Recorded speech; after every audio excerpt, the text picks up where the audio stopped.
कम से कम हम एक बात मान के चलते हैं कि जो आज जो केंद्र में सरकार है और प्रदेश में सरकार है वो देश हित की तो बात करती है, हिंदुओं को आतंकवादी तो नहीं कहती। पैदल मर गए, भूखे मर गए लोग, क्या क्या संभाला? कुछ नहीं संभाला, कुछ नहीं संभाला, कुछ नहीं संभाला। सबकी सुनिए, सबकी व्यवस्था करी गई, रोकने की व्यवस्था की गई, खाने की व्यवस्था की गई। विघटनकारी शक्तियां देश पर दोबारा शासन करने के कुचक्कर में। भाजपा के बहुत बड़े बड़े नेता बोल रहे हैं कि डाटा ही नहीं है हमारे पास। बोल रहे हैं, ये नितांत सत्य है कि ऑक्सीजन की कमी हुई देश में और लोग उस समय ऑक्सीजन की कमी से मरे भी। हिंदुओं पर 1 साल नहीं 8 से और 9 साल तक अत्याचार होते रहे और कुछ जयचंद जो उस समय उनका साथ देते रहे उनकी वजह से आज भी जो अगर ऐसी बात करते हैं कि वो शासक जिनका वो समर्थन कर रहे हैं वो खुले में उनका समर्थन करते हैं और वो भूल गए इतिहास को पढ़ के देखें कि हमारे साथ, हमारे देश के साथ, हिंदुओं के साथ कितने कितने अत्याचार हुए हैं। अगर उनको पढ़ लेंगे भी ना तो मैं जानता हूँ कि जब भी रुक अंदर होगा तो वो दोबारा ऐसा नाम नहीं लगेगा कि वो शासन दोबारा आ जाए। अगर उसे पढ़ भी लेंगे इतिहास को, लेकिन पढ़ें तो सही इतिहास को, कम से कम इतिहास के पन्नों को देखें तो सही क्या क्या क्या अत्याचार हुए हैं। और वही विघटनकारी शक्तियां देश पर दोबारा शासन करने के कुचक्कर में है। ये तो रही सांप्रदायिकता की बात। कम से कम हम एक बात मान के चलते हैं कि जो आज जो केंद्र में सरकार है और प्रदेश में सरकार है वो देश हित की तो बात करती है, हिंदुओं को आतंकवादी तो नहीं कहती है? ये तो नहीं कहती केवल मुसलमानों की बेटियां मेरी बेटियां हैं। ऐसा उन्होंने अगर एक बार योगी जी ने कहा हो कि केवल हिंदुओं की बेटियां मेरी बेटियां हैं तो आप 4.5 साल का उनका इतिहास है, आप एक ही वक्तव्य मुझे दिखा दें और मैं माननीय अखिलेश जी का वक्तव्य आपको सुनवा सकता हूँ कि उन्होंने भले मन से ये कहा, खुले मन से, कि केवल मुसलमानों की लड़कियां मेरी हमारी बेटियां हैं। तो ये क्या है? ये सब विघटनकारी शक्तियां हैं। तो ये तो हुई देश हित की बात कि देश हित की और राष्ट्र हित की बात दोनों पार्टियां करती हैं। रही बात महंगाई की, महंगाई हर गवर्नमेंट में बढ़ती है। आप इतिहास उठाइए, कांग्रेस जब देश हमारा आजाद हुआ सन 1947 में, हालांकि मुझे कंफर्म पता नहीं है लेकिन पेट्रोल होगी तो 10 और 5 रुपए लीटर होगी।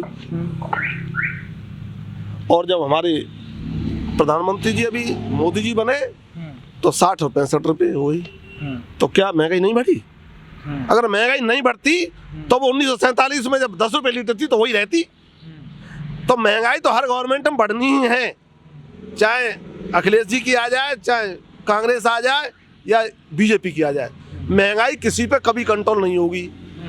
वो तो जनसंख्या बढ़ती जाती है, डिमांड बढ़ती जाती है तो महंगाई बढ़ेगी बढ़ेगी। उस पर तो ये कोई क्वेश्चन नहीं है कि महंगाई क्यों बढ़ रही है। रही बात इस समस्या की, कोरोना काल में ये विश्व बंद रहा।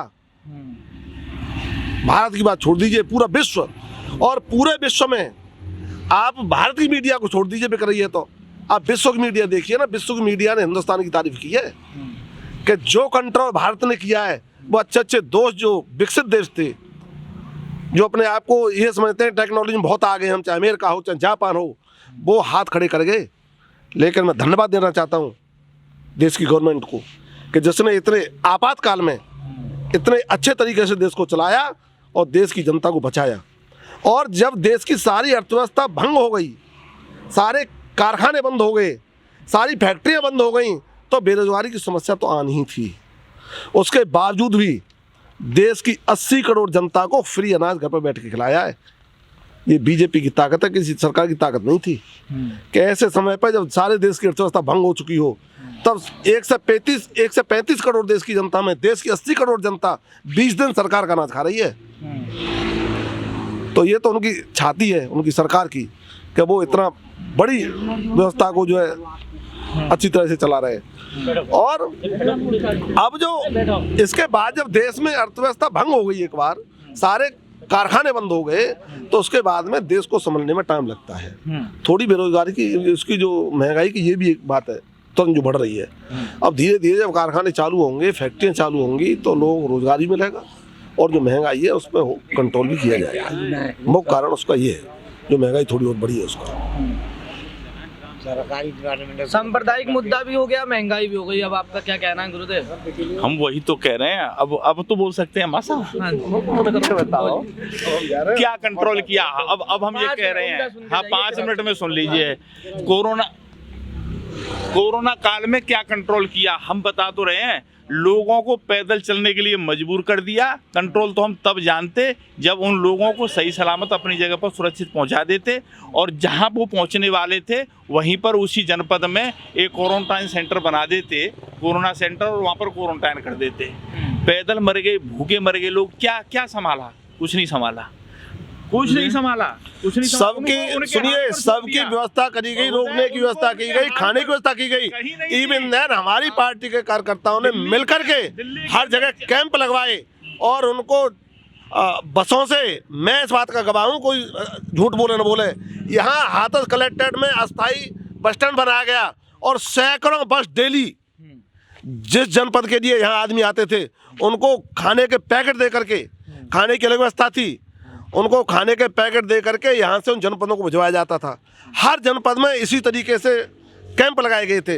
रही बात पैदल की, तो पैदल तो इसलिए जाना था कि उन गवर्नमेंटों की जिम्मेदारी थी। दिल्ली की गवर्नमेंट वहाँ रोकती उनको, हरियाणा की गवर्नमेंट वहाँ रोकती उनको, उनकी व्यवस्था करती। लेकिन अगर वो आ ही गए थे, वाहन तो चल नहीं रहे थे, तो उसके बावजूद ही जगह जगह कैंप लगवाए गए और अपील की गई कि भाई पैदल मन चलिए, आप जहाँ भी हैं वहीं रुक जाइए और आपके लिए वाहनों की व्यवस्था की जाएगी। और की, और वाहनों के द्वारा भिजवाया गया उनको घर पे, और दवाई फ्री दी गई, खाना फ्री दिया गया, इतनी व्यवस्था की गई उनको भिजवाने की। चलिए गुरुदेव, मेरा एक आपसे सवाल है। कोरोना काल में जब सेकेंड वेव आया, सबने बहुत पीड़ा सही, आसपास बहुत ऑक्सीजन की कमी रही और बेड नहीं मिले। ये हमने अपनी आंखों से देखा है, ये डाटा पे मैं वो बात नहीं कर रहा हूँ, मैं अपने व्यक्तिगत से बता रहा हूँ जो मेरी आंखों ने देखा है कि हमारे पड़ोसी, हमारे रिश्तेदार, बहुत ऑक्सीजन की कमी रही, बेड नहीं मिले। भाजपा के नेता, पूरी भाजपा एक दावा कर रही है कि हमारे पास एक तो डाटा नहीं है कि ऑक्सीजन की कमी से कोई मरा है, जिसका किसी का निधन हुआ है या नहीं हुआ है। दूसरा वो दावा ये करती है कि मरा ही नहीं है, डाटा तो छोड़िए, मरा ही नहीं है। आपका इस पे क्या कहना है गुरुदेव? ये बिल्कुल, अगर ऐसा कोई कहता है तो झूठ बोलता है। भाजपा के बहुत बड़े बड़े नेता बोल रहे हैं कि डाटा ही नहीं है हमारे पास। बोल रहे हैं, ये नितांत सत्य है कि ऑक्सीजन की कमी हुई देश में और लोग उस समय ऑक्सीजन की कमी से मरे भी। और उसका कारण एक ये है कि एक साथ जब कोई बीमारी इतनी फैल जाती है तो भाई व्यवस्थाएं चरमरा जाती हैं। मान लीजिए मेरे यहाँ फॉर एग्जाम्पल, उसे तो छोड़ दीजिए, मैं यहाँ बयारपुर की दुकान पे बैठा हूँ और अभी यहाँ मेरे पास 10 ठेली बालू की व्यवस्था है और 50 लेने वाले आ जाएं तो मैं कहाँ से दूंगा? वो बात तो ठीक है गुरुदेव आपकी, निस्संदेह उस समय कमी थी देश के अंदर, लेकिन जैसे ये महसूस हुआ कि कमी है तो व्यवस्था की गई और कुछ दिन में व्यवस्था लाइन पे भी आई। लेकिन ये बिल्कुल सत्य है, सत्य को स्वीकार करना भी चाहिए। है ना कि आपने स्वीकारा तो सही, क्योंकि अगर किसी गलती को या किसी चीज को हम स्वीकारेंगे नहीं तो ठीक कैसे होगी? 100% लोगों की कमी रही और उसमें मृत्यु भी उसी कारण से हुई।